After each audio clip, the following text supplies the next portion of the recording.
మన VVIT university, absolute discipline, absolute education.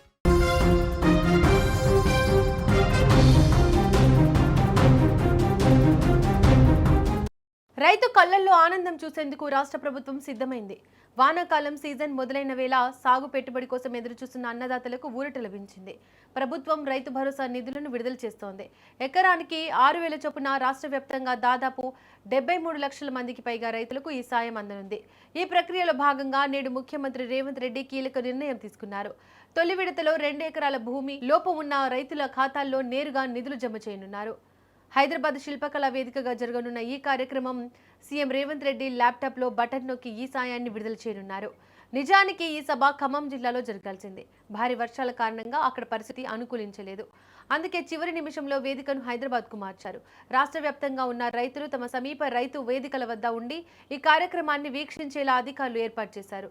ఈ నిధుల విడుదల విషయంలో ప్రభుత్వం చాలా జాగ్రత్తలు తీసుకుంది. బ్యాంకులు ఏవైనా పాత అప్పులు ఉన్నాయని రైతుల ఖాతాల నుంచి ఈ డబ్బును మినహాయించుకోవద్దు అని కఠినంగా చెప్పింది. ఈ నిధులు కేవలం సాగు అవసరాలకు మాత్రమే వాడాలని స్పష్టం చేసింది. దీనిపై ఇప్పటికే RBI ఇతర బ్యాంకులకు ముందస్తు సమాచారం ఇచ్చింది. ఎక్కడ ఎలాంటి ఆటంకాలు లేకుండా చూడాలని అధికారులకు సూచించింది.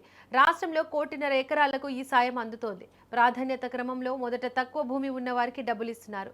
దీనివల్ల చిన్న రైతులు సాగు పనులు ఇబ్బంది లేకుండా మొదలు పెట్టుకోవచ్చు. సుమారు 41 లక్షల మందికి పైగా రైతులకు తొలి విడతలో 2,482 కోట్ల రూపాయలు అందుతున్నాయి. దశల వారీగా మిగతా వారికి కూడా నగదు జమ అవుతోంది.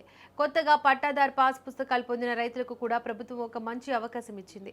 ఒకవేళ ఎవరికైనా ఇంకా నిధులు పడకపోతే జూలై 5 లోపు తమ వ్యవసాయ విస్తరణ అధికారిని కలవచ్చు.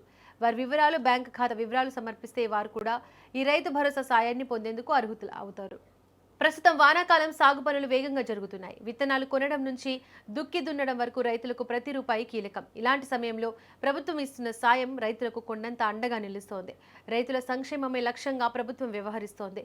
ఈ నగదు జమ ప్రక్రియ పారదర్శకంగా జరగాలని ముఖ్యమంత్రి ఇప్పటికే అధికారులను ఆదేశించారు. క్షేత్రస్థాయిలో ఉన్న వ్యవసాయ అధికారులు దీనిని పర్యవేక్షిస్తున్నారు. రాష్ట్ర వ్యాప్తంగా ఈ కార్యక్రమం పట్ల అన్నదాతల్లో ఉత్సాహం కనిపిస్తోంది. ఈ రోజు సాయంత్రం 4 గంటలకు ఈ నిధుల పంపిణీ మొదలవుతుంది. రైతులు తమ బ్యాంకు ఖాతాలను చెక్ చేసుకుని సాగు పనులను ఉత్సాహంగా ప్రారంభించవచ్చు. చిన్న సన్నకారు రైతుల నుంచి పెద్ద రైతుల వరకు అందరికీ ఈ సాయం అందుతుందనే భరోసాని ప్రభుత్వం కల్పిస్తోంది. రాష్ట్ర ఆర్థిక పరిస్థితిని బట్టి ప్రభుత్వం అడుగులు వేస్తోంది.